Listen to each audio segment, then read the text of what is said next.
सन 1912 की बात है, जब दुनिया का अब तक का सबसे विशाल और भव्य जहाज तैयार किया गया, जिसका नाम था आरएमएस टाइटैनिक।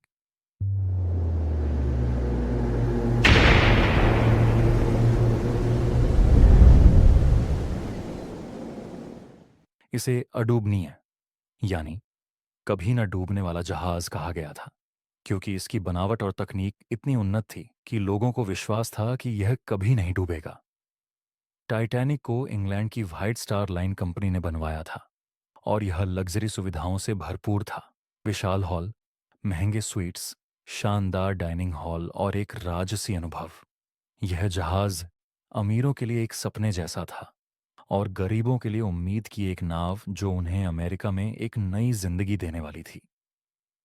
10 अप्रैल 1912 को टाइटैनिक इंग्लैंड के साउथहैम्पटन बंदरगाह से अमेरिका के न्यूयॉर्क शहर के लिए रवाना हुआ।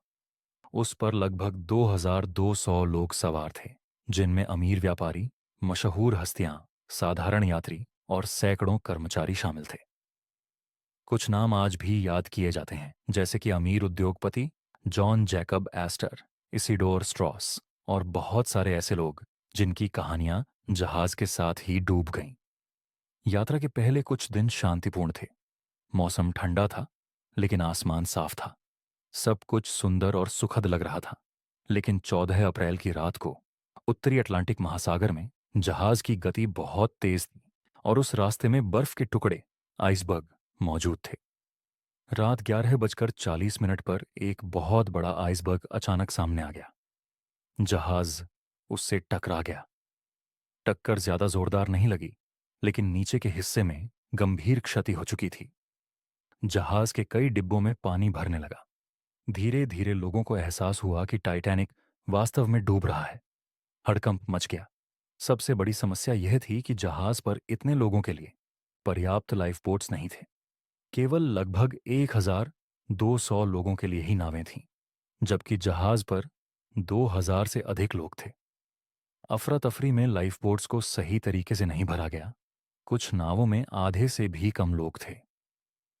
महिलाएं और बच्चे।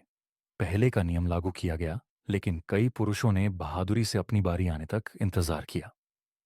आखिरकार 15 अप्रैल 1912 की सुबह लगभग 2:20 टाइटैनिक दो हिस्सों में टूटकर समुद्र की गहराइयों में समा गया।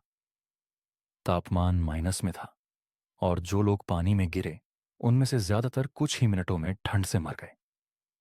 केवल लगभग 700 लोग ही जीवित बच सके, जिन्हें कुछ घंटों बाद